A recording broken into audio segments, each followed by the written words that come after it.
Neste momento, terá início o primeiro Congresso Ordinário da Central dos Sindicatos Brasileiros, Seccional Rio de Janeiro. Evento que marca a história da entidade, que abordará temas políticos, econômicos e sociais fundamentais à classe trabalhadora e ao desenvolvimento nacional. Para compor a mesa diretiva, temos a honra de convidar a diretoria executiva da CSB e autoridades. São elas: a presidente da Seccional Rio de Janeiro da CSB, Maria Bárbara da Costa.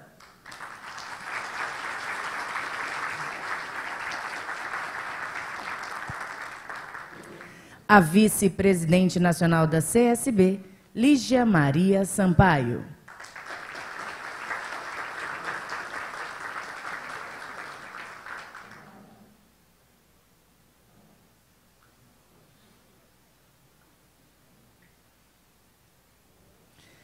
O vice-presidente nacional da CSB, Antônio Jorge Gomes.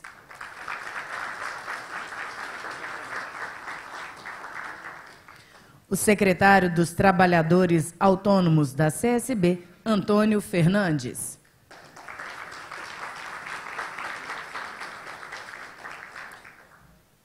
Representando o Sindicato dos Trabalhadores em Edifícios de Niterói, José Jovino.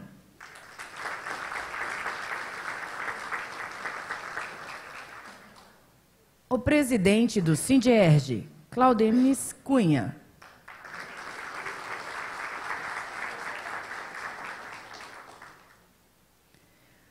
Convido também o presidente do Sindicato dos Trabalhadores em Saúde de Niterói, Graciliano Pereira dos Santos.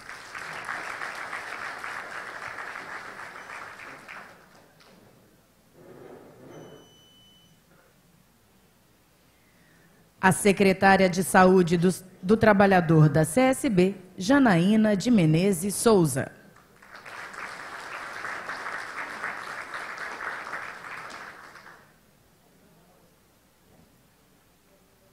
Também convido o representante do Sindicato dos Operadores Cinematográficos, João Roberto da Costa.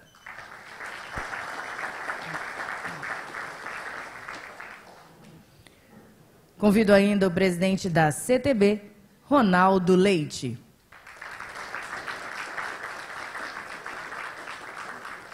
Bem como o superintendente da DRT, Antônio Albuquerque.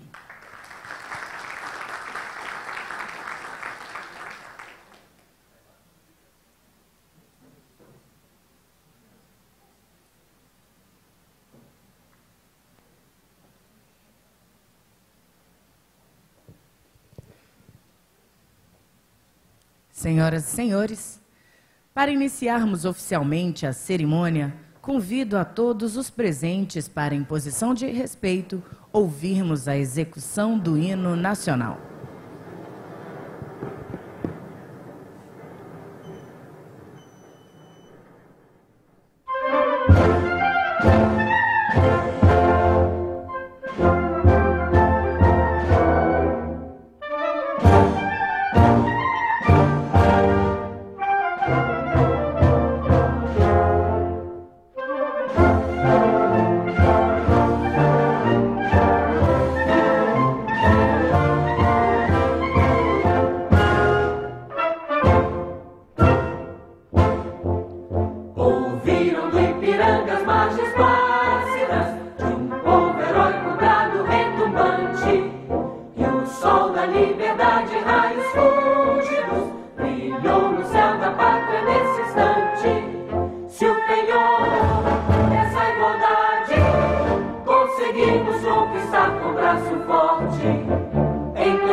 Natureza, és belo, esconde o nome do doce, e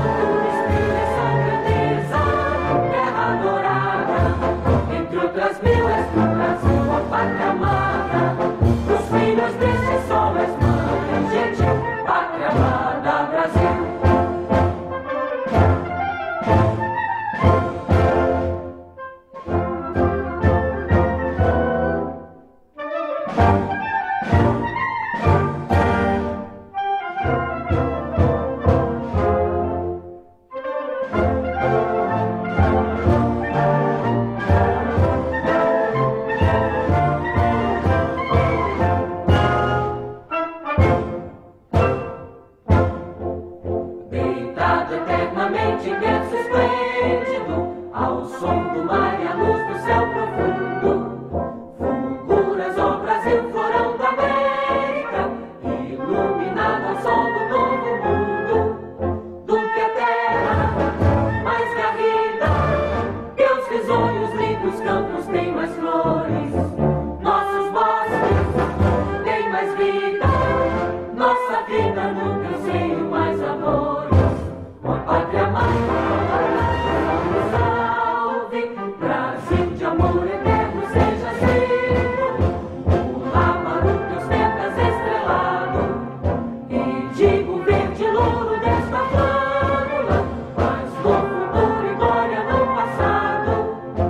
Mas certo está a justiça cada fonte, verás que o filho teu não foge à lura, viver de quem te adora sobre a monte, terra adorada, entre outras mil esputas, uma pátria amada, os filhos destes solos mandam gente, pátria amada, Brasil.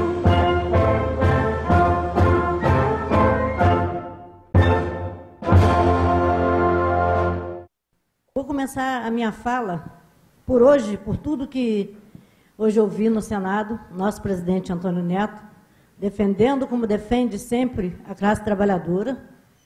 E aí passou um filme na minha cabeça, porque a CSB, há 5 anos, mas fomos aferidos em 2013. E quantos de nós que estamos aqui ouvimos: vocês não vão chegar a lugar nenhum, vocês vão nadar e morrer na praia? E hoje, quando eu vi ele no Senado, e aí passou aquele filme, gente, nós conseguimos, porque nós não desistimos nunca da luta. E não vamos desistir da luta nunca. Porque quando me foi apresentada a Central dos Sindicatos Brasileira, e na época ela era CSP, depois transformada em CSB, disse para quem veio comigo naquela época, os trabalhadores da saúde, os sindicatos, que eu estava vindo para uma central porque me apresentaram uma central diferenciada. E isso era tudo que nós estávamos precisando naquele momento. Eu acho que a central, a CSB, hoje Central dos Sindicatos Brasileiros, ela é uma central apartidária, que congrega todos, que ouve, que é muito difícil, às vezes, acontecer de você, às vezes, no grande momento que nós precisamos de ouvir e não somos ouvidos. Porque senão seria mais uma central e seria no sentido, como é na época da política, que chegam na nossa casa, conversam, falam e depois vão embora, são eleitos e não é o caso. Nós estamos passando num momento muito difícil nesse país. Eu, sinceramente, eu acho que pensei que não viveria para ver isso, porque nós estamos vivendo uma ditadura velada. Porque quando vem tirar direito dos trabalhadores, conquistado há anos, e tentar passar a imagem de que tudo isso é benéfice,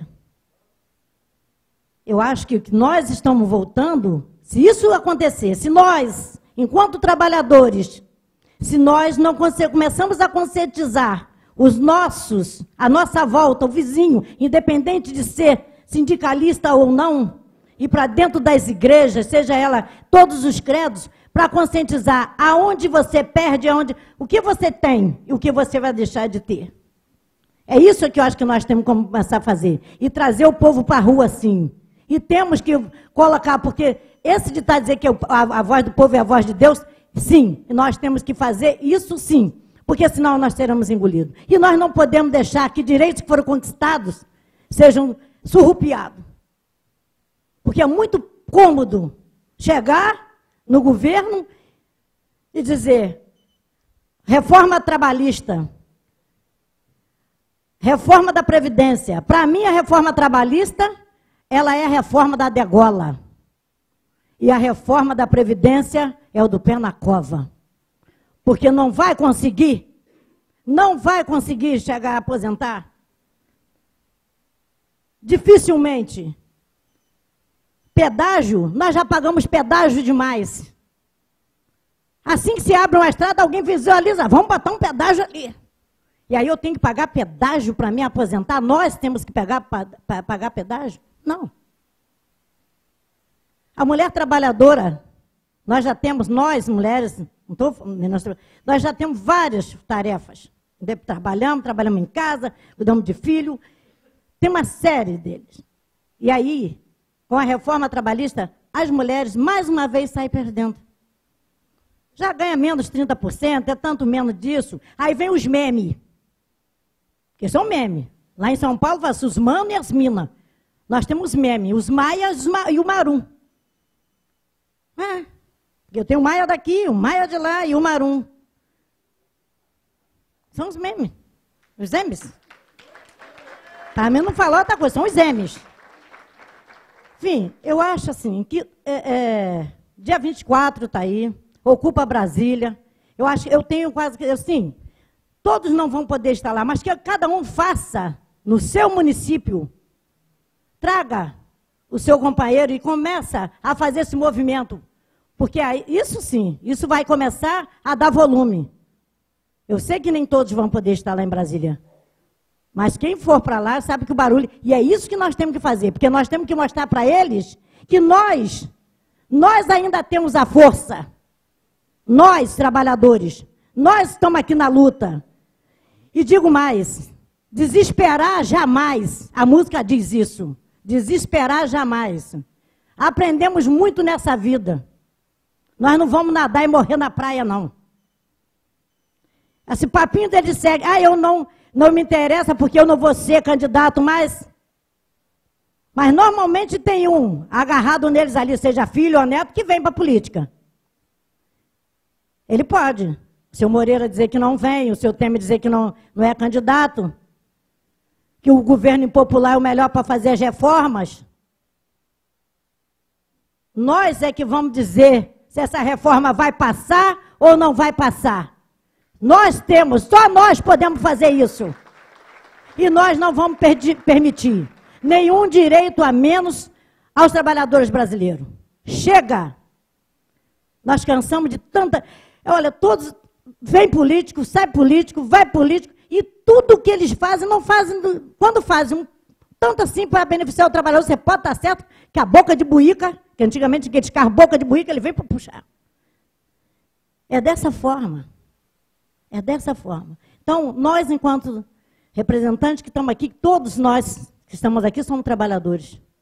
Independente da categoria, se é saúde, se é metalúrgico. Tanto assim que eu quero agradecer a presença de todos os sindicatos. E quem veio como convidado para conhecer a CSB, não vou falar nome de sindicatos, que é para mim não sair me perder, porque são tantos. Então, assim, eu quero já de antemão agradecer. Sei que nós vamos passar aqui 3 dias. Tem 2 palestras, 2 dias de palestra maravilhosos, com pessoas, desembargadores, são assim pessoas, doutor Gerson. Então, a gente tem assim, 2 dias para realmente aproveitar, tirar o que melhor puder dessas palestras, para que, portanto, está levando para a sua base. Porque o trabalhador precisa de saber o que o sindicato está fazendo. Muitas das coisas que está acontecendo é máxima culpa nossa também do movimento sindical. Vamos colocar a máxima culpa também no movimento sindical.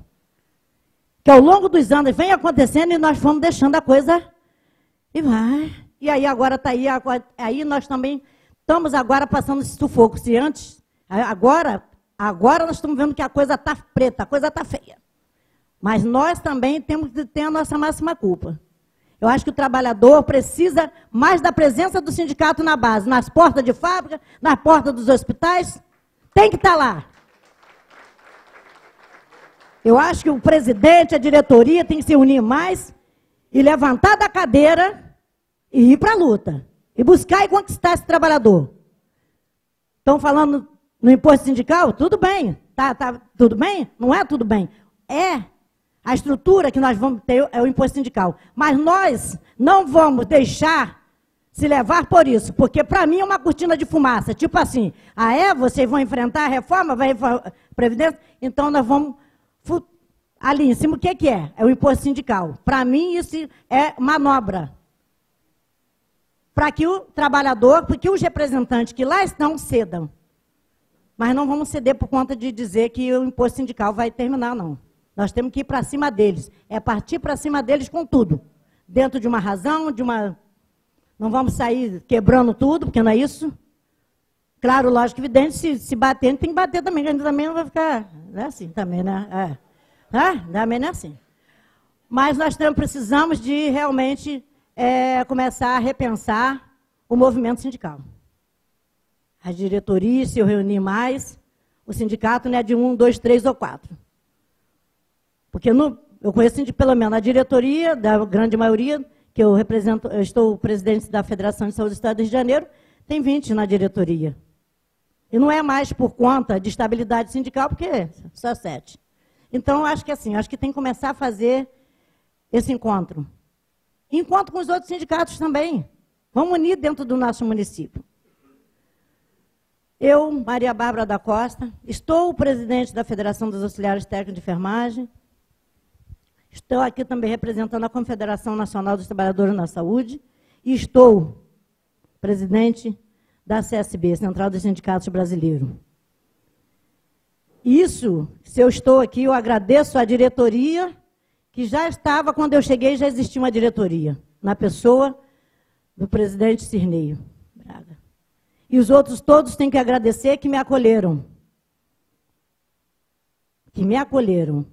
Eu cheguei, já existia uma diretoria. Eu, Neto Bárbara, você vai para junto deles para ajudar a dar forma a construir. E se não fosse com o abraço deles, com certeza, eu não estaria aqui hoje, a Maria Bárbara da Costa está presidente. Porque eu sou filha de Antônio Ferreira da Costa e Luísa Pinheiro da Silva. Aqui eu estou, nós estamos de passagem. Mas enquanto nós estivermos aqui de passagem, nós temos que tentar fazer o melhor para a classe trabalhadora. O meu muito obrigado e um bom congresso a todos. É uma situação difícil nós estamos passando, uma reforma do país que está tentando se levantar ou tentando cair. Nós não sabemos o que essa presidência do Brasil pretende fazer. Eu, como trabalhador brasileiro, não sou a favor do que está acontecendo. Por quê? Meu ponto de vista, tudo estoura na conta do trabalhador. Tudo que se faz é contra o trabalhador. Por que não se faz contra os políticos? Por que não se acaba com as mordomias que se tem dos políticos em Brasília? Não só no Brasília, não, no Rio de Janeiro, no Paraná, no Pará, onde for. Por que não se acaba? Por que o brasileiro trabalhador tem que pagar a conta de tudo? Tudo estoura na conta do trabalhador. É no seu fundo de garantia, é na sua aposentadoria, é na assistência médica, é na educação, o trabalhador é que paga. O trabalhador fica desempregado, não tem auxílio moradia. O trabalhador fica desempregado, não tem ajuda de custo. Não tem auxílio paletó, não tem auxílio roupa, não tem auxílio nada. E esse Congresso tem auxílio para tudo. Tem auxílio para o filho do deputado, filho dele, estudar em faculdade ou o melhor colégio que existe dentro do país. E os nossos filhos são obrigados a estudar dentro do colégio público, com o ensino que hoje está uma verdadeira vergonha. Não se consegue aprender nada. É isso o futuro que eles querem para o nosso filho? Querem para o Brasil? Eu penso que não. Eu sou contra esse tipo que está se havendo no Brasil. Não concordo da maneira que estão se levando o trabalhador. Tem coisas que podem ser ajustadas? Concordo. Mas não só em cima do trabalhador brasileiro. Gente, nós falamos muito do trabalhador brasileiro, no cidadão que tem sua carteira assinada, que tem tudo. Vocês já pensaram no autônomo que não tem nada? Já pensaram no autônomo que tem nada? O autônomo tem que pagar tudo que se paga um patrão para se ter um funcionário. Qual o benefício que ele tem? Nenhum. Qual o fundo de garantia que ele tem quando ele parar de trabalhar para poder ter um recurso para ele? Nenhum. Já se pensaram nisso? O autônomo paga 20% do INSS, que eu pago todo mês. 20% do INSS. O que eu tenho de retorno daqui a 30 anos quando eu me aposentar? Nada. Exclusivamente nada. Até um financiamento na Caixa Econômica é difícil para o autônomo. Coisa que não deveria ser. O governo deveria incentivar a essa categoria, que cresce cada dia mais dentro desse país. E nós não conseguimos nada. Se o trabalhador autônomo hoje ficar, vamos dizer, doente, acabou a situação financeira do amigo. Ele não tem nada. Então, pessoal, eu, Antônio Fernandes, agradeço o apoio que eu tive da CSB, quando eu assumi a entidade sindical que eu trabalho, que é uma das mais difíceis que esse país tem, que é o transporte alternativo. Todo mundo só fala de transporte alternativo da máfia. O pessoal esquece de ver aquele cidadão que sai de madrugada de casa para poder trabalhar, para poder sustentar a sua família. O governo só vê o mafioso que explora aquele trabalhador e ele ainda é penalizado. Uma situação complicada. Eu agradeço a CSB pelo apoio que eu tive a todo momento que eu necessitei, aonde eu fui mais instruído de certas coisas, tive um apoio e um carinho muito grande dessa entidade, que com pouco tempo que eu estou aqui, eu tenho aprendido mais, lutado mais também, ao contrário da outra que nós estávamos, né, há 20 anos junto com eles. Pessoal, muito obrigado por tudo, desculpa o desabafo, mas eu espero que a Central nossa continuemos a mesma coisa, com a mesma simplicidade, com a mesma capacidade de trazer para dentro dessa entidade outros sindicatos para agregar cada vez mais. Obrigado a todos vocês, muito obrigado. Agradecer à presidente Bárbara pelo convite para participar da abertura, né, desse congresso. Penso que o congresso, inclusive, é realizado num momento muito importante, porque a classe trabalhadora vive, talvez, o pior dos ataques que vem sofrendo ao longo da sua história, e é um momento fundamental de se debruçar não só sobre esses ataques, como também as formas que a classe trabalhadora, que os sindicatos e as centrais sindicais irão fazer para promover a resistência à perda de direitos que está apresentada atualmente pelo governo federal.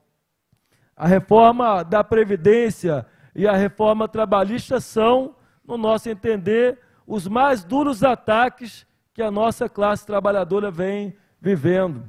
E isso vai exigir naturalmente uma grande unidade dos sindicatos, das centrais sindicais e dos movimentos sociais, para que a gente possa fazer frente a essa grande batalha que teremos pela frente, que é justamente da resistência.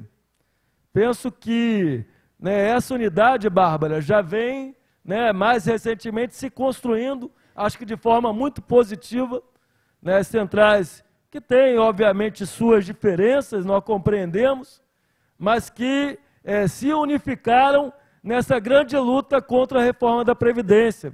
Fizemos um grande conjunto de atos, né, e mobilizações ao longo do mês de março, coroado com a grande greve geral, unificada das centrais sindicais, dos movimentos sociais e dos sindicatos, a maior greve da nossa história, agora no dia 28 de abril, fruto justamente da unidade dos sindicatos lá em cada cidade, em cada setor de trabalho, e da unidade, mais do que nunca, das centrais sindicais, da qual queria também aqui parabenizar a CSB, que faz parte dessa grande unidade nacional das centrais sindicais, que está efetivamente promovendo essa grande resistência. Dizer que, né, a popularidade, ou melhor, o governo Temer, né, o governo federal não tem popularidade nenhuma, mas se sustenta a partir do conjunto de votos que tem no Congresso Nacional, mas que a força da classe trabalhadora, representada nessa unidade, representada em grandes congressos como esse, é que vão fazer efetivamente não permitir que o governo retire nossos direitos. E eu estou confiante, companheiros e companheiras, de que vai ser a partir da mobilização, vai ser a partir de eventos como esse, que vão construir a grande resistência que irá impedir o governo de aprovar quaisquer projetos que vão retirar direitos dos trabalhadores. Um forte abraço da CTB e muito obrigado a todos e todas. Boa noite, senhores e senhoras. Quero saudar aqui a mesa na pessoa da presidente Bárbara. Muito prazer e obrigado pelo convite. Saudar também aqui a plenária na pessoa do Continentino Couto, nosso companheiro lá de Niterói, presidente do Sindicato de Jornalistas do Estado do Rio de Janeiro. Quero deixar um abraço especial aqui para todos, do outro lado da posta, vendo aqui, todos os companheiros aqui, Sindicato de Rodoviário, uma bancada ali importante, 4 diretores. Quero dar um depoimento especial para nossas diretoras lá do CEEM, Sindicato de Empregados de Edifício de Niterói, a Maria do Socorro e a Cira Mara, e rever aqui os amigos, como a companheira Lígia, que é uma líder sindical de longos tempos, presidente do Sindicato de Contabilista, está presidente aí, Lígia, tá? Está aqui também? Companheiro, sempre que nos encontrar lá em Niterói. Quero, em breves palavras, Bárbara, dizer o seguinte: é muito importante esse momento, esse congresso, porque no debate a gente vai tirar posições para enfrentar o momento que é delicado. Semana passada estivemos lá com uma comitiva de Niterói num congresso lá em Fortaleza, onde amanhã o Gerson Marques vai fazer uma palestra e eu saí de lá preocupado, porque a gente está debatendo reforma da Previdência, contribuição sindical, mas, na verdade, no projeto de reforma trabalhista, tem coisas que o trabalhador jamais imaginou que fosse colocado numa mesa de discussão. Aliás, não tem discussão. É uma aprovação de uma forma até covarde que o governo apresenta. O senhor Maia chega lá e, olha, está na mesa para votação, já passou. Tanto é que a gente estava lá no Congresso e votaram à noite, na comissão, a questão da reforma trabalhista. E dizer, se essa reforma trabalhista for aprovada no Senado, da forma que ela passou na Câmara dos Deputados, nem precisamos aqui discutir reforma previdenciária, porque não vai ter trabalho, não vai ter emprego, cada um vai ser dono.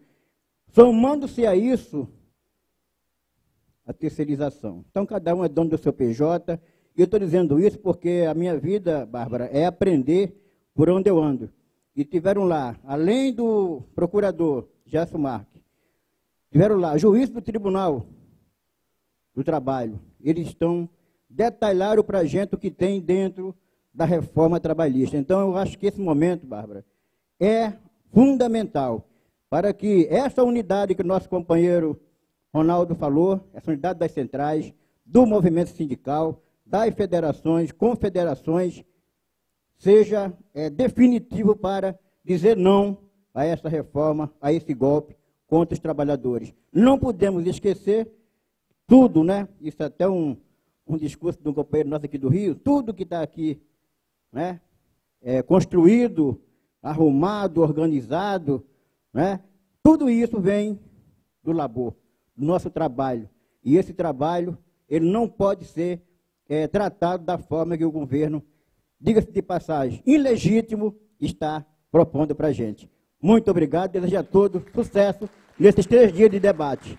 Obrigado, Bárbara, pelo convite mais uma vez. Obrigado a todos. Boa noite a todos os presentes. Gostaria de cumprimentar a Bárbara. Estou cumprimentando a todas as mulheres presentes, sindicalistas ou convidadas que estão participando, que eu sei que, se para os homens, às vezes, sindicalistas, às vezes já é complicado viajar, participar de todos os eventos, participar de greve. Às vezes, eu fico 20 dias na greve lá em Angra dos Reis, na porta da fábrica das usinas nucleares. Então, eu sei que as mulheres é muito mais difícil participar, estar presente, no movimento sindical. Então, eu parabenizo muito e agradeço muito essa contribuição de todas as mulheres presentes aqui com a gente. Ok, Lígia? Primeiramente é isso. Agradeço muito a presença.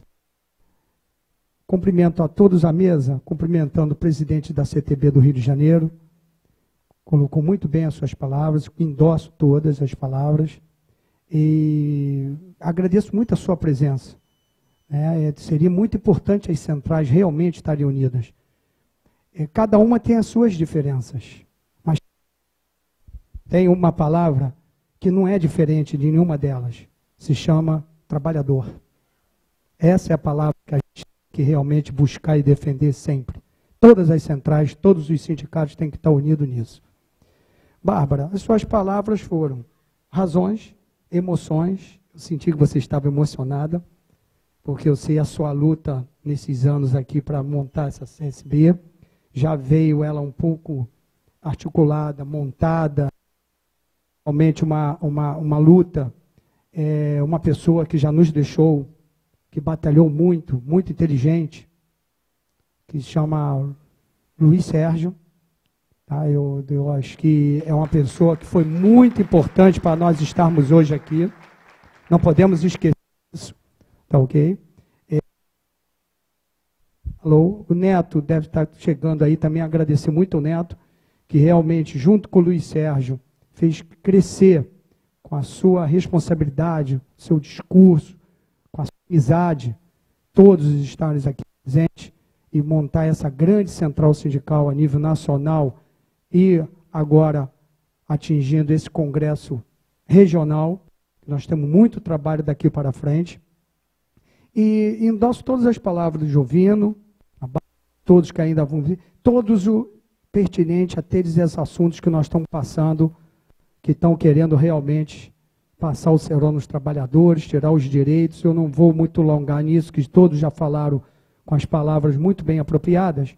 Só queria acrescentar o que eles falaram, que eu acho que eu captei o que talvez que o tempo é curto, não puderam falar, mas eu acho que eles também sentem isso.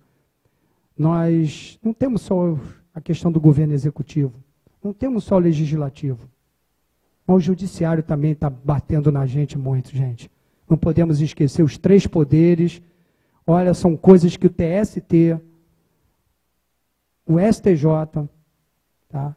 E o STF, algumas atitudes realmente contra o trabalhador, contra o povo, não podem fazer isso que estão fazendo. Tá ok? Então nós temos aí 2 dias e meio a mais aí para conversar, para discutir, e todos estão. Agradeço a presença de novo de todos, que eu sei que é bem um sacrifício de alguns para poder estar presente aqui. Obrigado, boa noite. Boa noite a todos. E na pessoa, cumprimentando a colega, companheira de luta, muito mais luta do que qualquer outra coisa, não é? Bárbara, eu cumprimento a todos da mesa. Bem, sobre o lema que nós estamos vendo aqui, Sindicatos Fortes, Brasil Mais Justo. Estamos aqui no primeiro congresso da Seccional do Rio de Janeiro. Gente, é muito emocionante eu estar aqui e vendo outros companheiros que também poderiam estar aqui nessa mesa. Mas, olha, o coração aqui está apertadinho. Sindicatos fortes, Brasil mais justo, que equilíbrio. O trabalhador precisa realmente de ter os sindicatos. E eles não vão acabar, porque nós vamos nos unir, vamos ajudar os menores. Vamos, por exemplo, na nossa área contábil, nós temos aqui no estado do Rio, nós temos 6 sindicatos contabilistas. Evidente que se não tiver a contribuição sindical, o imposto, né, que passaram para a contribuição, exatamente para que um dia deixasse de ser contribuição e acabasse. Muitos sindicatos não vão sobreviver, não só o nosso de contabilista, como de outras categorias. Então, há necessidade da união, muita união, para que isso não aconteça e que não tenha o equilíbrio. Porque se nós não defendermos os nossos colegas, os nossos parceiros, quem irá defender? Então, o Antônio Jorge, aqui o colega Antônio Jorge, já mencionou uma figura que foi importante para a CSB. Evidente que nós temos o nosso líder, que é Antônio Neto, um homem forte, um homem que não se entregou, que está aí dia e noite batalhando para que a luta continue. Nós não podemos deixar ele sozinho. Mas a imagem do Luiz Sérgio da Rosa Lopes, que aí o Cirnei também poderá falar, não é, Cirnei? Foi eleito, na época de Luiz Sérgio, como presidente aqui da nossa seccional, e depois veio a Bárbara, e tem outros colegas, Antônio Jorge. Aliás, Luiz Sérgio é o padrinho, né, dos técnicos industriais. E também temos a nossa parte, né, os contabilistas. Olha, eu estou muito emocionada, feliz. É o primeiro de muitos congressos, Bárbara. Que você seja abençoada para que não deixe os sindicatos morrerem. Ok? Obrigada a todos. E, com certeza, esse congresso será muito proveitoso para todos. Boa noite a todas e a todos. Hein? Saudar a mesa na figura da companheira Bárbara, saudando todos os companheiros e companheiras, Lígia e demais companheiros presentes à mesa, senão eu vou perder aqui um tempo precioso de todos nós para saudar, mas que sintam-se de coração cumprimentados, e a todos os companheiros e companheiras. Eu estou vindo de Brasília. Tivemos hoje a oportunidade de fazer um pronunciamento no Senado Federal. Eu nunca tinha visto a maneira que foi feita hoje. Já fiz na Câmara a comissão geral, foi feita uma comissão geral no plenário do Senado. Mas quando nós falamos lá, nós não estávamos preocupados em falar para os senadores, porque ali haviam poucos senadores. É uma tristeza. Faz uma comissão geral para dar oportunidade de participarem mais senadores e eles não comparecem ao plenário. Provavelmente estão em seus gabinetes, mas ouvem lá, não é isso? Mas nós estávamos preocupados em falar para quem estava nos assistindo pela TV Senado e pela Rádio Senado.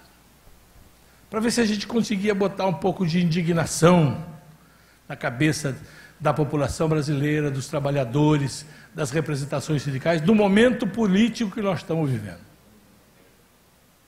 Estou sentado à mesa ao lado da senadora Marta Suplicy, que é a presidente da CAIS, Comissão de Assuntos Sociais.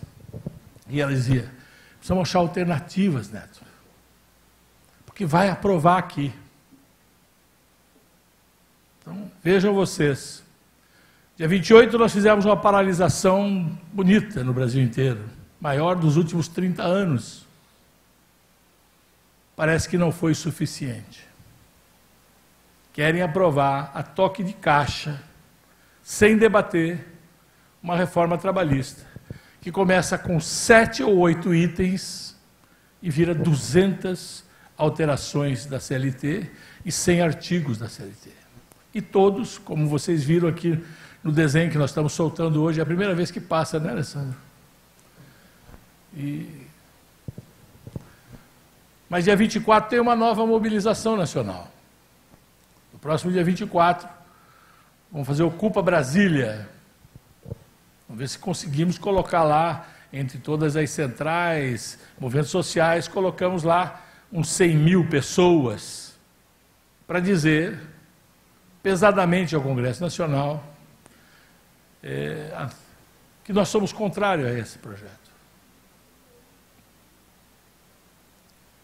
Nós sabemos, Bartolomeu, nós sabemos que a porta do Senado, o Congresso Nacional, está feito uma barricada, está com aquelas travas na porta. Nós não vamos chegar lá, mas vamos fazer um barulho para eles ouvirem, e mais do que eles, o governo,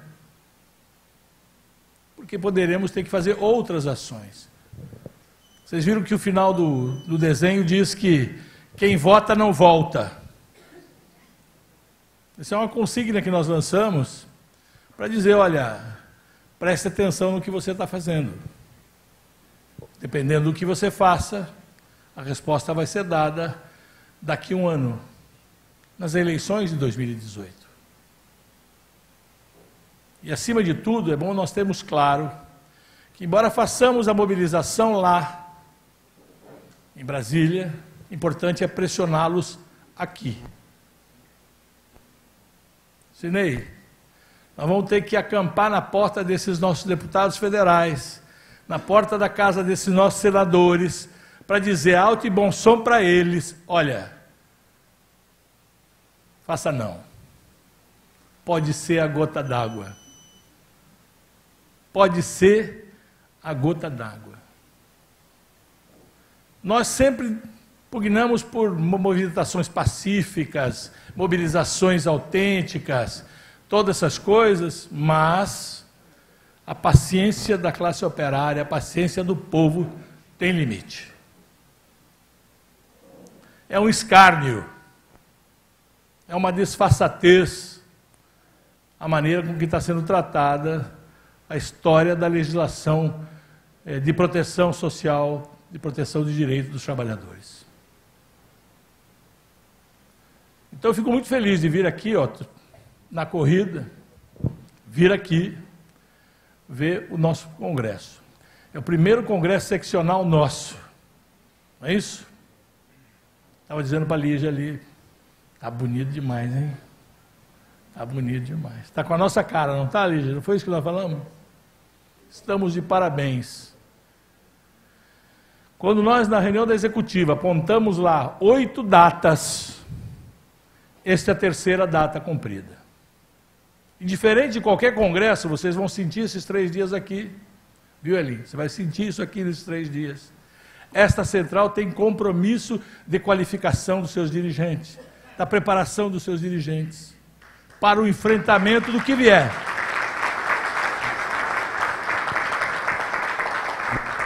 Essa é uma diferença que nós temos. Então, os 2 primeiros dias, nós vamos ter que ter um pouco de paciência, que vai vir um monte de gente falar para nós aqui, com palestras que nós reputamos profundamente importantes para os dirigentes sindicais.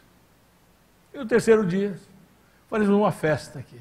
Vamos eleger a diretoria seccional nossa para conduzir os trabalhos para os próximos 5 anos aqui.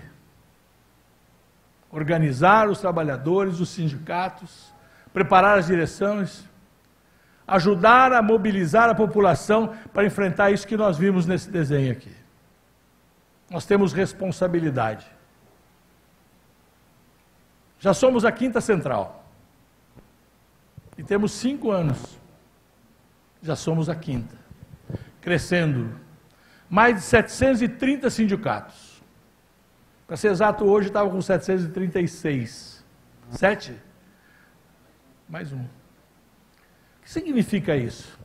Principalmente para mim, né, e alguns de vocês estiveram conosco num momento muito importante da definição para onde iríamos, né?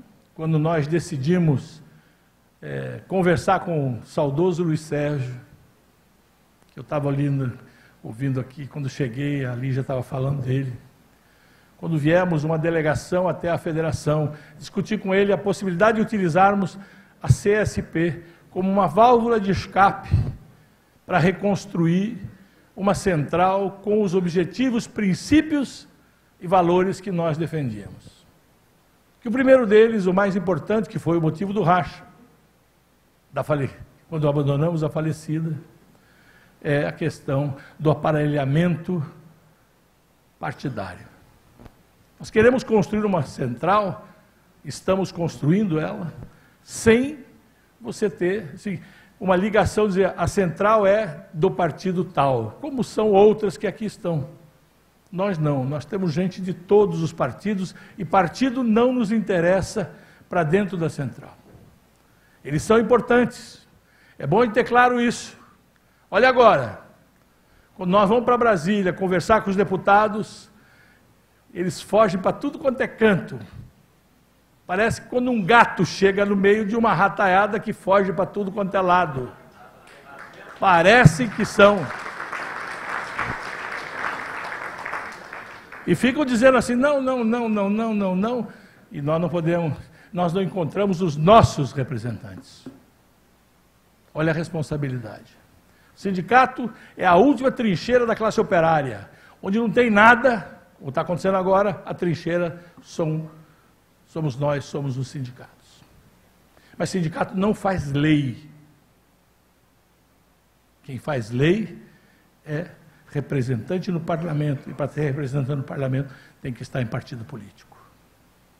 Então é chegada a hora da gente começar a botar a mão na consciência, né, Valadão?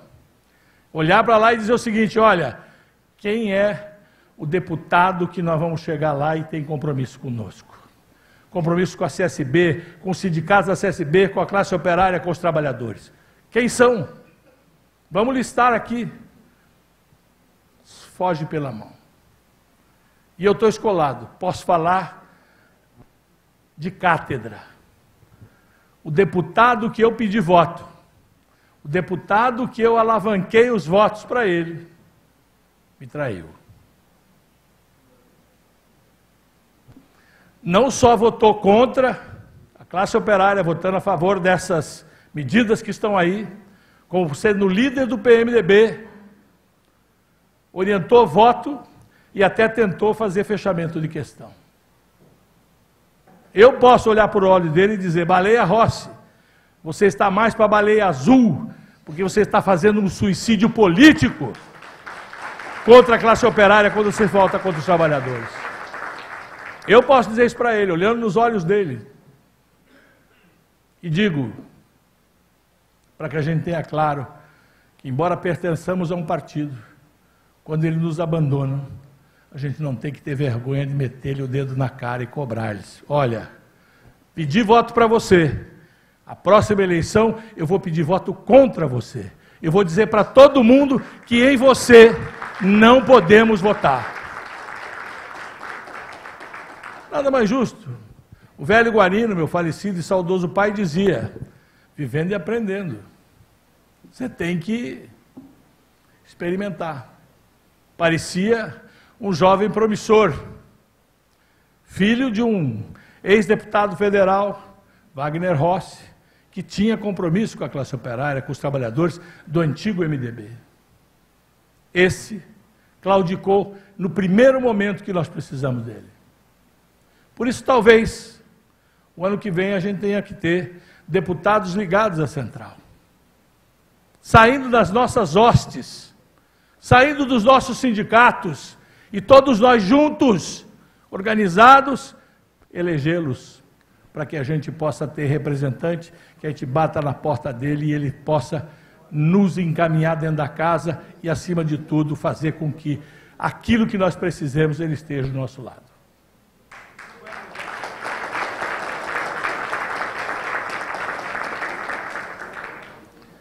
A Central nunca discutiu isso profundamente. Pelo contrário, a gente ficou sempre assim meio à distância com essa história de candidaturas, de aproximação de partido político. Você pode militar no partido, mas não traga aqui para dentro. Está chegando a hora de fazer a famosa separação do joio e do trigo. O que for joio, vamos jogar fora. O que for trigo, vamos fazer virar farinha e vamos construir o pão de cada dia. Por isso, companheiros e companheiras, vocês não têm ideia da satisfação que eu tenho de vir aqui fazer a abertura, participar da abertura do primeiro Congresso Seccional. Vocês não têm ideia. Toninho, você não tem ideia. Porque isso a gente conversou em setembro do ano passado na minha sala. Você e Bárbara estavam lá para dizer, olha, nós queremos fazer assim. Eu falei, olha, a gente está pensando em propor que a partir de março nós façamos os nossos congressos. E assim o fizemos. Fizemos uma programação de datas aqui. Quero parabenizar vocês que organizaram isso aqui. Vão passar 3 dias muito bons para nós. Primeiro, a convivência entre nós. Segundo, sendo respeitado condignamente cada um e todas, na recepção, no quarto do hotel, na alimentação, porque esse é o compromisso nosso. Segundo, com a qualidade das apresentações que faremos aqui. Teremos companheiros com muita qualidade para nos prepararmos para tudo que vem aí por aí. Tem até um companheiro que vem falar sobre oratória sindical.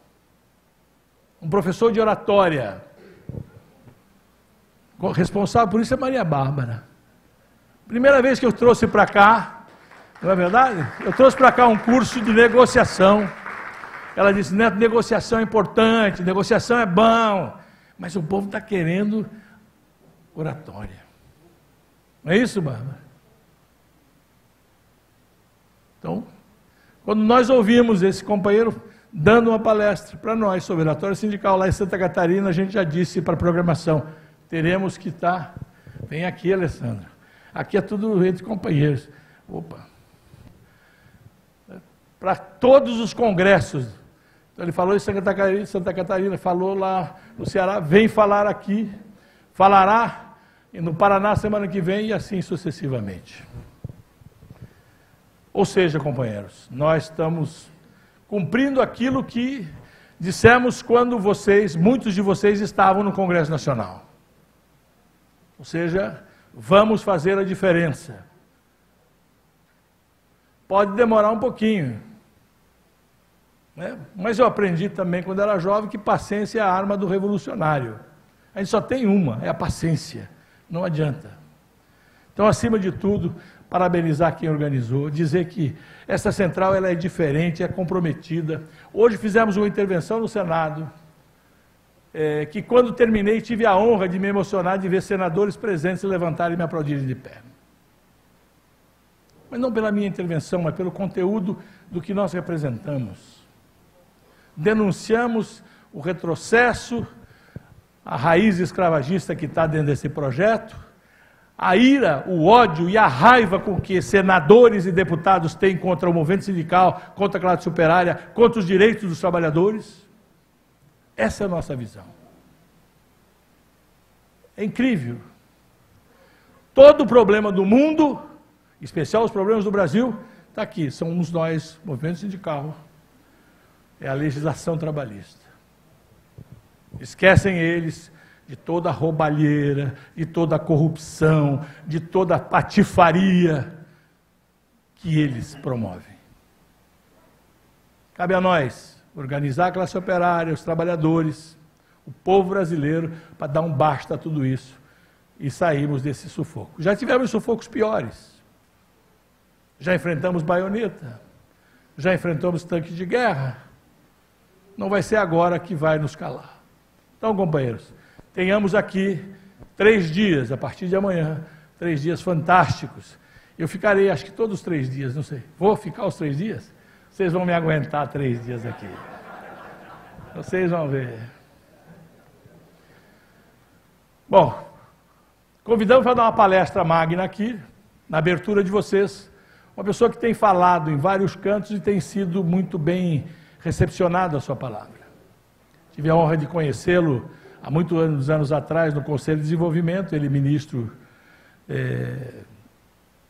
não é do interior, desenvolvimento da integração regional. E com ele nós fizemos a discussão da transposição do São Francisco.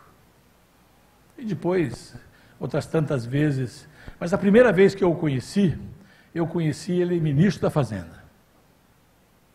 No dia 27 de dezembro, eu sempre conto isso, mas é bom contar, porque é história, né? De 1994, 2004, 2014, 23 anos atrás, ele, ministro de Itamar Franco, o presidente da falecida, estavam lá discutindo um abono para os aposentados que ganhavam $70 como salário. E Fernando Henrique assumiria dali 5 dias e não queria saber de aumentar o salário mínimo, especialmente dos aposentados, para $100. E negociamos com ele, com Itamar, um abono aos aposentados para que tivesse, naquele ano, uma renda de $100. Tenho o prazer de convidar para vir para dentro aqui, para falar para nós, o companheiro Ciro Gomes.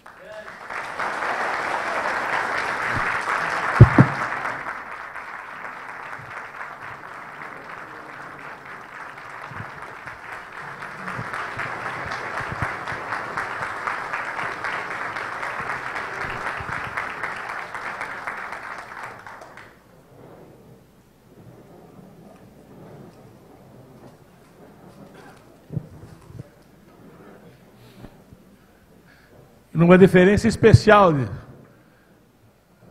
de Ciro Gomes, assim como eu vim de Brasília, ele hoje ou ontem chegou de uma palestra que foi dar na Sorbonne, na França. Foi isso?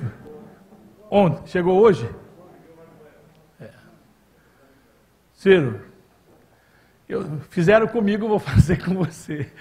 Eu cheguei, sentei aí e me chamaram para falar. Eu gostaria de, com muito prazer, te dar o microfone e dizer: aqui você tem, como você viu lá em Fortaleza, que você tem dirigentes sindicais. Aqui não tem massa, aqui tem dirigente, e dirigente de uma das melhores centrais que o Brasil produziu. Muito boa noite a todas e a todos. Quero agradecido e honrado pelo privilégio do convite para mais uma vez encontrar com a liderança sindical da nossa Central dos Sindicatos Brasileiros, a CSB. A todos eu cumprimento na pessoa desse um velho e querido amigo, combatente da causa dos trabalhadores brasileiros, respeitado líder sindical do país, meu amigo Antônio Neto. E nele eu cumprimento a toda a mesa e a todos os dirigentes da Regional do Rio de Janeiro. Eu estou encarregado de refletir consigo, vou tentar ser o mais breve possível, para tentar, inclusive, ao cabo, responder questões, se for da sua conveniência. A reflexão que eu tenho procurado fazer é tentar que a gente, enquanto ainda é tempo, enquanto não começa a espocar os foguetes da campanha eleitoral, né, e as músicas, e os jingles, e as fantasias televisivas, que a gente aproveite esse tempo trágico que o país está vivendo e procure refletir, pensar, ainda antes das nossas paixões e interdições. E eu tenho procurado achar uma fórmula, né, em que não é o caso aqui, que são lideranças independentes, mas o Brasil está rachado em ódios, em rancores, e ninguém quer mais ouvir, as pessoas só se reúnem com aqueles que pensam igual, e eu tenho tentado achar uma fórmula para ouvir, para que as pessoas tentem ouvir um pouco essa reflexão que é fruto de muitos anos de experiência, tanto na vida prática quanto na academia brasileira e de fora do país. E eu acho que eu tenho conseguido assim uma certa atenção quando eu procuro que os amigos do Fernando Henrique e do Lula não se sintam ofendidos, né, com o meu pensamento. E então eu remeto a minha reflexão ao ano de 1980. As senhoras e senhoritas aqui não eram nascidas ainda, mas os marmanjos já tinham alguma experiência. Então, em 1980, só para a gente ter clareza de que tem uma coisa estruturalmente errada com o nosso país e que agora esse momento que o país está vivendo, percebe essa coisa errada, como praticamente todas as gerações perceberam, mas encaminha um remédio absolutamente equivocado, absolutamente amargo, absolutamente insustentável em vários dos seus aspectos para esse problema estrutural brasileiro. Em 1980, se a gente aceitar para argumentar, o Brasil encerrou um ciclo de desenvolvimento. E esse ciclo mostra que o Brasil, quando teve algum consenso estratégico entre os trabalhadores, os empreendedores nacionais, o mundo universitário, o mundo acadêmico, enfim, quando nós tivemos um certo consenso, quando nós entendemos mais ou menos o caminho que nós tínhamos que trilhar, o Brasil deu saltos absolutamente extraordinários. Eu cito alguns exemplos práticos. Em 1930, quando houve a Revolução, a Revolução de 30, o Brasil não era rigorosamente nada sob o ponto de vista econômico. A nossa base produtiva era economia primária de subsistência, uma roça para comer, e os excedentes que nós extraímos da produção vinham do legado escravista, depois substituído pela manipulação de uma mão de obra migrante completamente desesperada, assentada no latifúndio e na oligarquia política. Nós extraímos o café aqui para baixo e a cana-de-açúcar lá para cima. O Brasil não era rigorosamente nada. Vem a Segunda Guerra Mundial e o Brasil emerge praticando aqui um modelo que convencionou se chamar de nacional desenvolvimentismo. Era uma ideia de que o país precisava modernizar sua economia, o sinônimo na época de modernidade econômica já não é tão mais verdadeiro, mas ainda é importante, era a indústria. E o Brasil, que não tinha indústria nenhuma, resolveu se industrializar, e as pistas do caminho da industrialização era a substituição de importações. O que é que o Brasil comprava com grande volume do estrangeiro, já revelando um mercado aqui, era aquilo que nós íamos tentar produzir no país. Naquela data, as tecnologias eram muito lentas na sua sucessão. Então o Brasil copiava uma linha de montagem, ou até trazia uma linha de montagem antiga da Alemanha, para fazer um Volkswagen, e o Volkswagen produzido no Brasil era mais ou menos o mesmo Volkswagen que era produzido na Alemanha, porque as tecnologias não eram tão aceleradamente sofisticadas e mudavam tanto quanto estão mudando presentemente.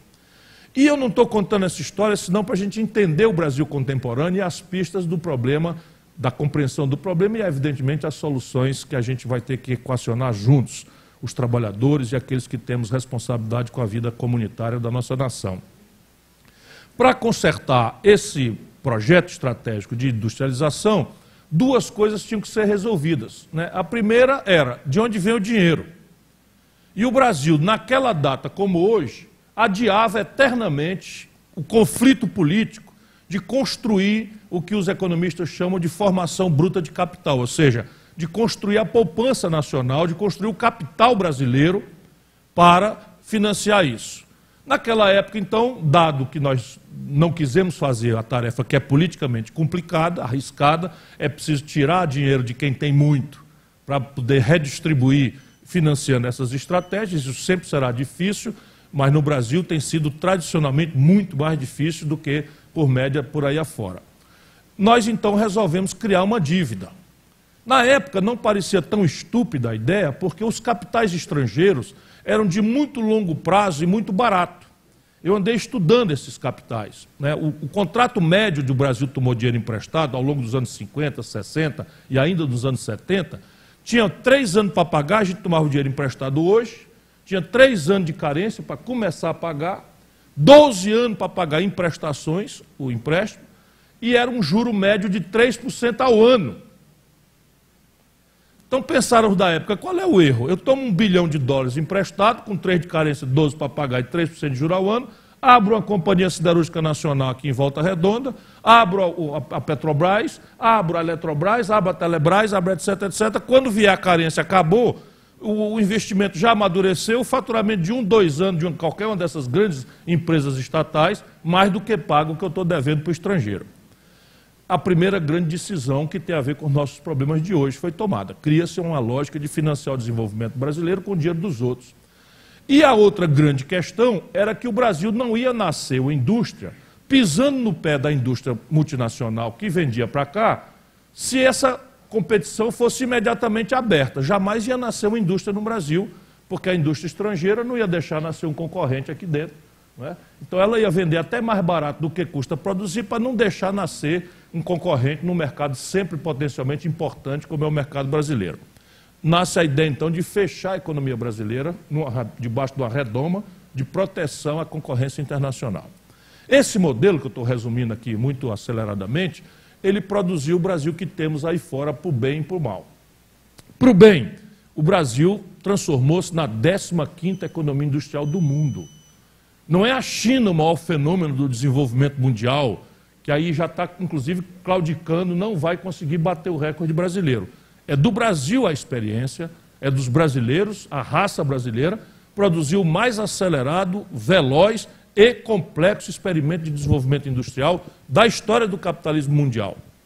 Em apenas 3 décadas e meia, saímos do nada e viramos a 15ª economia industrial do mundo. Portanto, não tem defeito genético na nação brasileira, como certas elites, às vezes, querem que o povo acredite, né? Que o povo se humilhe, achando que nós temos um problema aí qualquer, nacional, na nossa própria formação. Não tem. Porém, o Brasil, para o mal, para resumir as coisas também, em homenagem à paciência de vocês, que temos aí fora hoje, é problema também do modelo e da exaustão dele. Problema do modelo. Enquanto os países do mundo faziam a reforma agrária, faziam saneamento básico, faziam a reforma urbana, faziam a moradia popular, faziam uma escola pública decente para o filho do trabalhador, montavam uma rede de proteção social na saúde, etc, etc, nós estávamos concentrando os capitais na tarefa de industrializar o país e de produzir a infraestrutura correlata a isso. As estradas, as energias, né, essas coisas todas e tal. Então nós produzimos a 15ª economia industrial do mundo, mas produzimos a mais brutal desigualdade na distribuição de renda de toda a história do capitalismo mundial. Entre todas as economias organizadas do mundo, por mais que tenha melhorado um pouco, já está piorando de novo, o Brasil tem o pior indicador de distribuição de renda do mundo, entre as economias organizadas do país.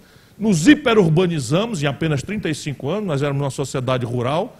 Em 1950, o Brasil, 80% morava no campo e 30% na cidade. Em apenas 20% na cidade. Em apenas 35 anos, nós passamos 82% a morar na cidade e só 18% permaneceram no campo. E aí a gente vê o que aconteceu com as cidades que explodiram sem planejamento, sem infraestrutura, sem, enfim. Aí estão os bairros, as infraestruturas precarizadas, as favelas das nossas cidades. E esse modelo morreu. Morreu porque aquele dinheiro de longo prazo e barato, com a eletrônica e a globalização, mudou radicalmente de personalidade. Os capitais internacionais agora arbitram ganhos especulativos de curto prazo em tempo real. Daqui a pouco, quando a gente for dormir, o dia está amanhecendo na Malásia e a meninada está operando a mesa de videogame lá, que é a mesa de Wall Street, arbitrando ganho especulativo de curto prazo, destruindo balanço de pagamento em tempo real. Então não tem mais aquele dinheiro de longo prazo, barato, etc. O dinheiro agora, eles chamam smart money, que é o dinheiro esperto, é o dinheiro eletrônico, que não dorme e que arbitra ganhos especulativos sem qualquer cuidado com os balanços dos países. E a outra grande questão é que as tecnologias avançaram muito. Aceleraram de um jeito tal que hoje, se você sai atrasado, não chega mais na ponta. E isso deixou o Brasil numa situação gravemente difícil, para fazer um resumo aqui. De maneira que hoje nós estamos nos reunindo aqui, vocês que têm uma tarefa histórica, né, uma central sindical limpa, livre de qualquer conchavo, livre de qualquer subalternização partidária, não que a política partidária não seja nobre, mas o sindicalismo brasileiro precisa restaurar sua mais profunda vinculação com a causa dos trabalhadores, independentemente de qual seja o partido. Independentemente, para negociar, seja com qual governo, seja com qual partido for, a agenda real das pessoas, e não ficar uma central sindical drenando as energias da organização do trabalhador para explicar mal feito de político, que de fato acabou perdendo a condição de entrar nas fábricas, de entrar na coisa para uma parte importante da liderança do país. Então é muito grave o momento, e a necessidade de uma central sindical como a de vocês crescer com essa característica com a qual vocês estão crescendo, me faz comemorar. Mas repare a tarefa, o tamanho que é. O Brasil hoje, quando a gente saiu de casa para vir se reunir aqui, eu estava chegando de Londres, fui fazer um debate lá na Universidade de Oxford, e a elite brasileira pirou de vez, né? Agora um cara dividiu a mesa comigo lá, numa das universidades mais importantes do mundo, e defendeu, entre outras coisas, que a punição de um criminoso se estenda para o conjunto da família. Isso um professor, lá em cima, tal, e ainda teve uma parte de gente que bateu palma. Então, a coisa está grave porque nós estamos vivendo mais ou menos um tempo, que a gente diz lá no interior do Ceará, em que os bezerros não estão conhecendo as vacas não estão conhecendo os bezerros. Né? Tem uma confusão brutal. E esse é o meu papel, é tentar aclarar um pouco a minha experiência, né? Enquanto ainda é possível a gente conversar um pouco mais longamente sobre as coisas, o que está acontecendo com o país. Repare bem, quando a gente partiu para se reunir hoje aqui, 14.300.000 brasileiros sadios para o trabalho amanheceram desempregados. Mais de 9 milhões estão empurrados para o biscate, para o trabalho informal, sofrendo todo tipo de constrangimento na repressão nas ruas do país, etc, etc, etc. Isto não tem precedente e nada será feito daqui até dezembro que não vá isso a 15 milhões de desempregados e 10 milhões de trabalhadores na informalidade. É disparado o maior colapso econômico que eu conheço na minha vida de testemunha da vida brasileira, 37 anos de vida pública, e na vida de esforço de estudar a nossa realidade. Nos últimos 24 meses, a economia brasileira encolheu quase 9%, é a maior depressão da história econômica, e a renda per capita caiu quase 10%. Isso não tem igual, isso nunca aconteceu na história do Brasil coisa parecida. Pois bem, por que isso está acontecendo? Isso está acontecendo, e as raízes estão ali onde eu tentei descrever para os amigos, companheiros e companheiras aqui, mas isso está acontecendo basicamente por 3 causas concorrentes. Cada uma delas é uma causa muito grave, mas se a gente concordar que a equação, que a doença é essa, que o médico, o primeiro grande desafio do médico é entender a doença. Se ele entende a doença, pode até não ter remédio, mas a partir do que ele entenda a doença, é mais fácil escolher o remédio. Se a gente não entende a doença e fica cada um falando uma língua, fica quase impossível a gente achar o remédio.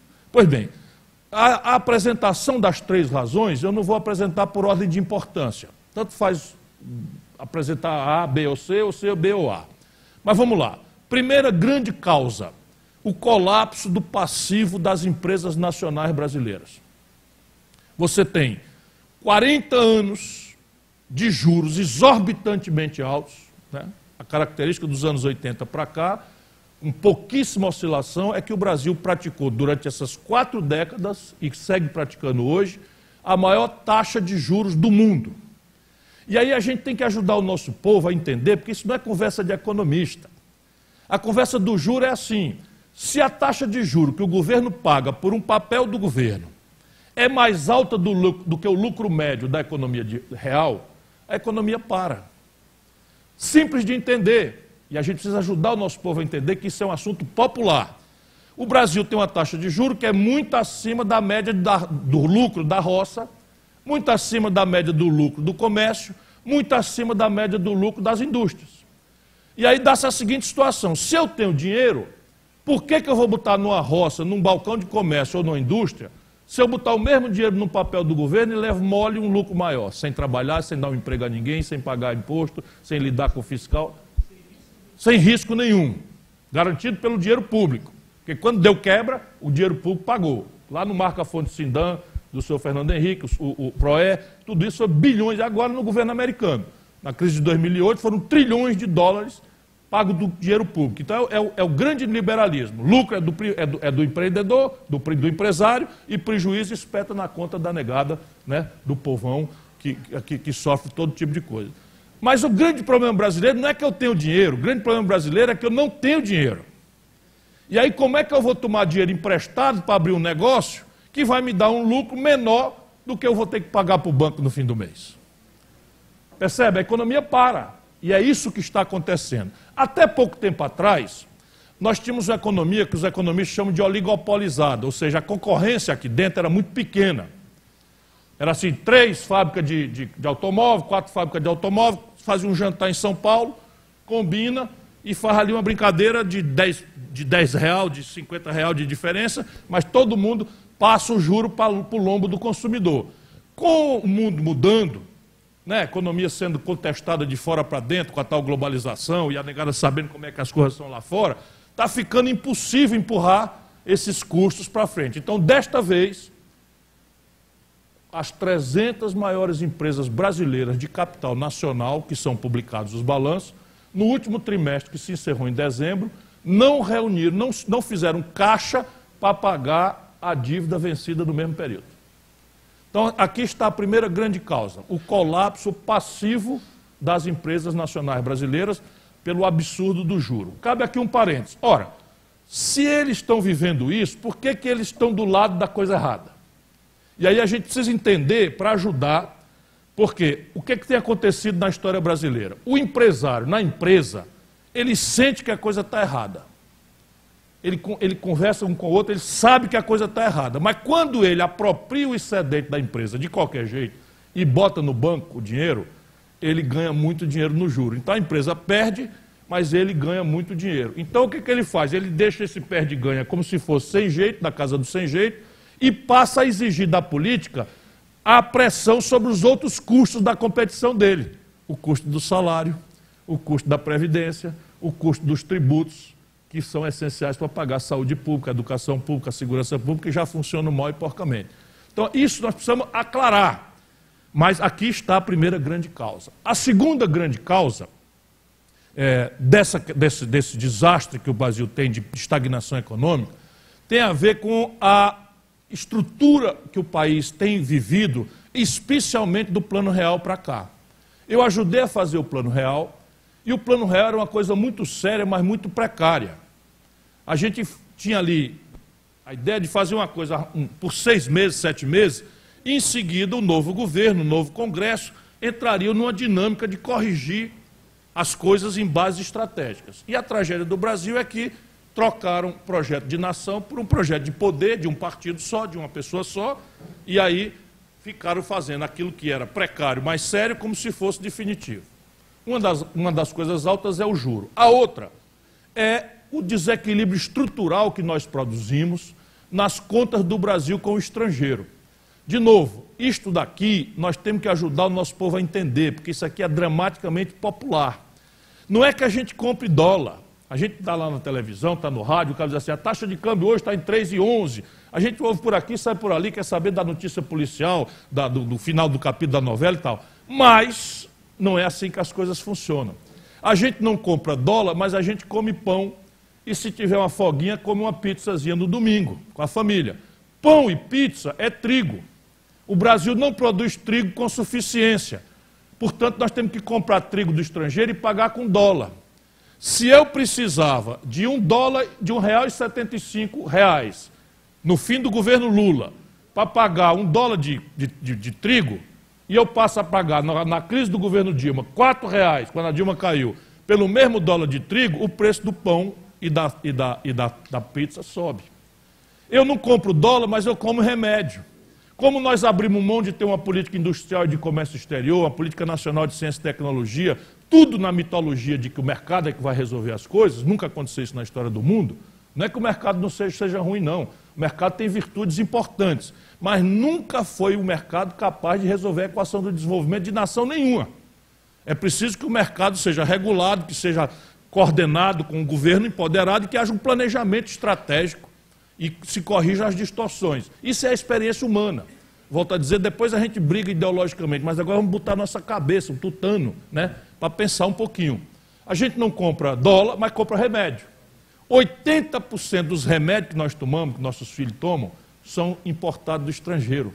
Se eu precisava de R$1,75 para comprar $1 de Tilenol, no fim do governo Lula, quando a Dilma caiu, eu precisava de R$4 para comprar o mesmo dólar de Tilenol, o preço do Tilenol dobrou de preço.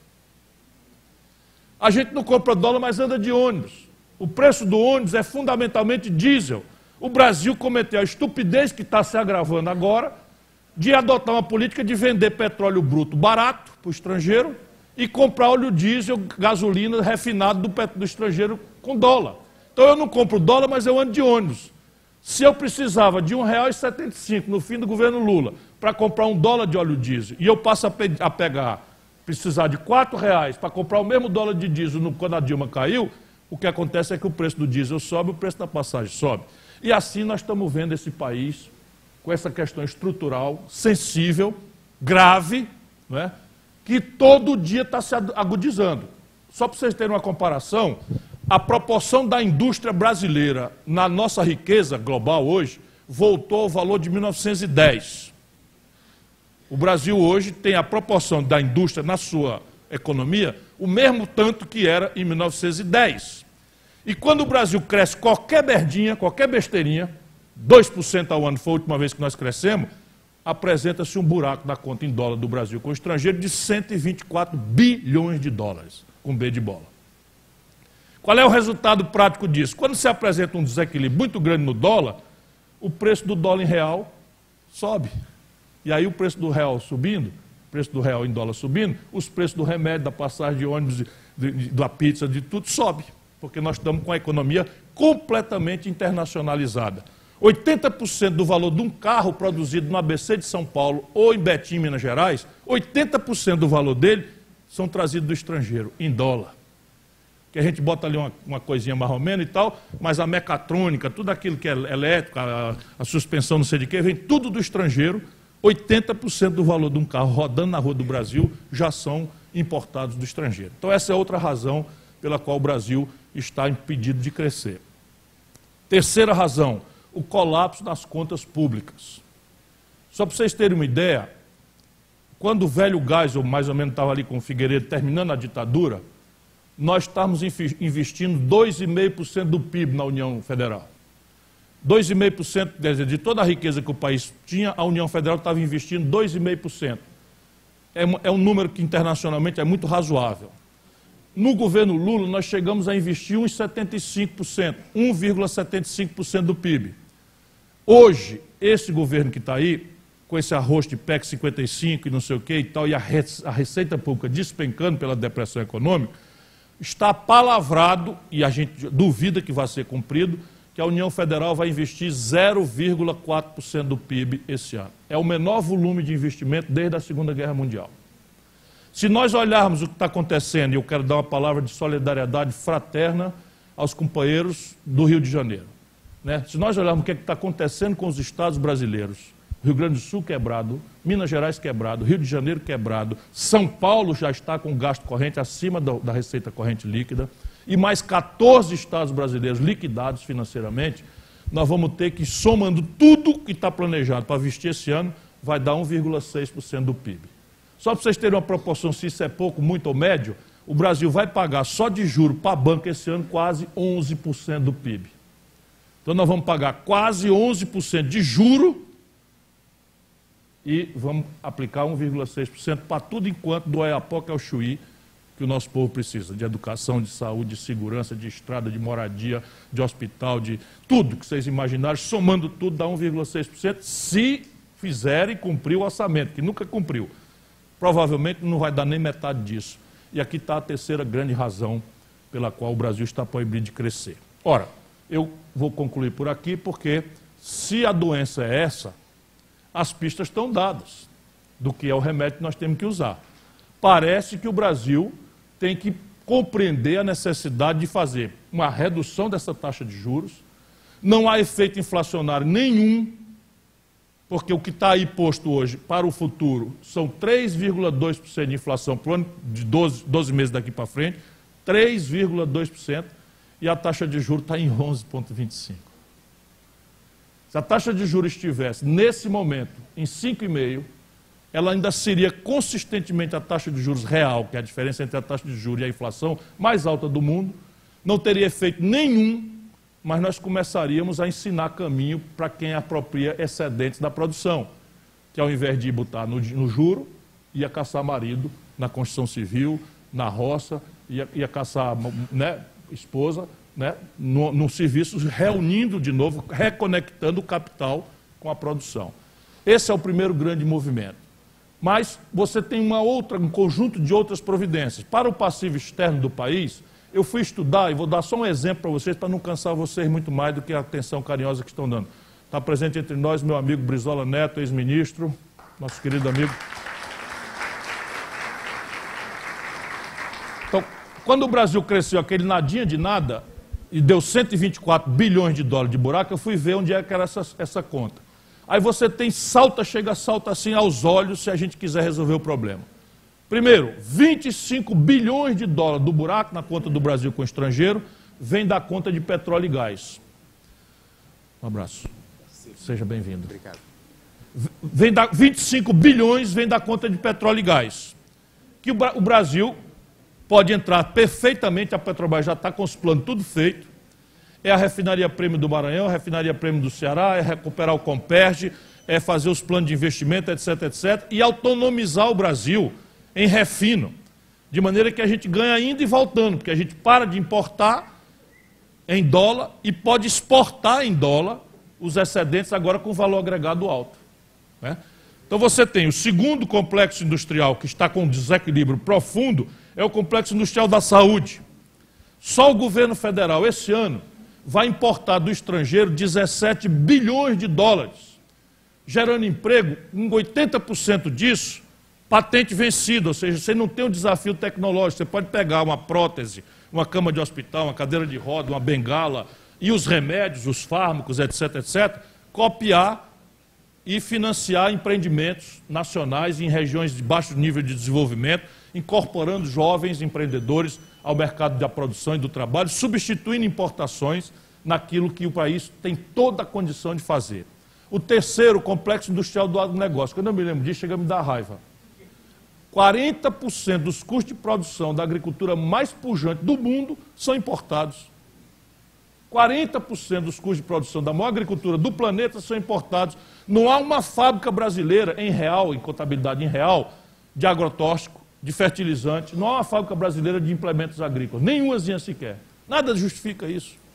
Depois você tem o complexo industrial da defesa, que é de rir para não chorar.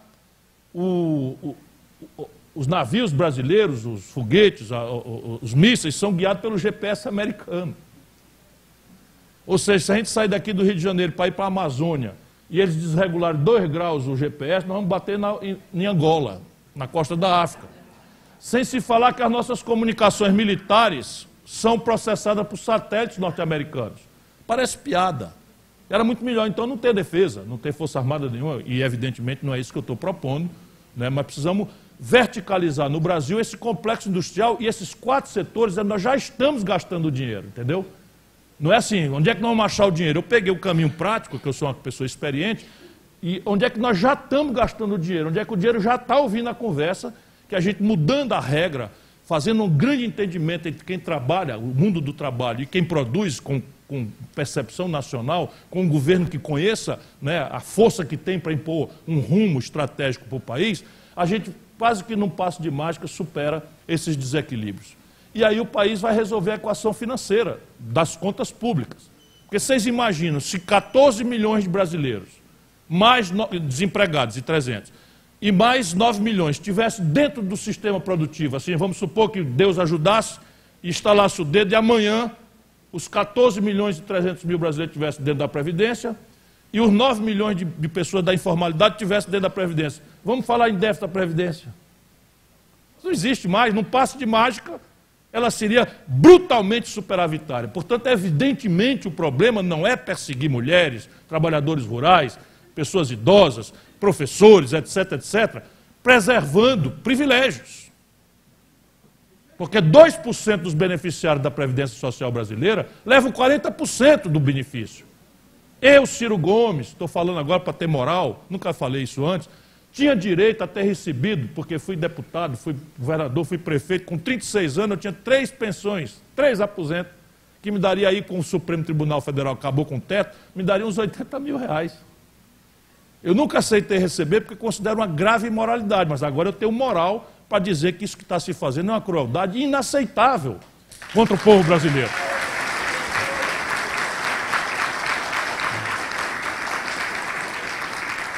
Eu não estou querendo dizer, companheiros, e vou encerrar, que seja fácil.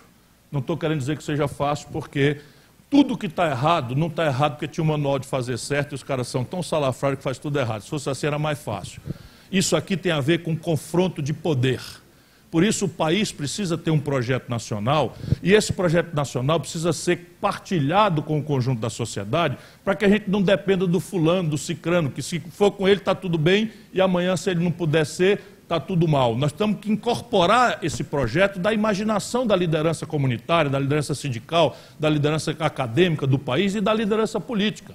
Porque nada de curto prazo também vai funcionar. Mas esse rumo tem capacidade de produzir uma reversão de expectativas em muito rápido, curto espaço de tempo. Vamos lutar para restaurar a democracia e apostar que esse país tem tudo para resolver seu problema. Obrigado por sua atenção.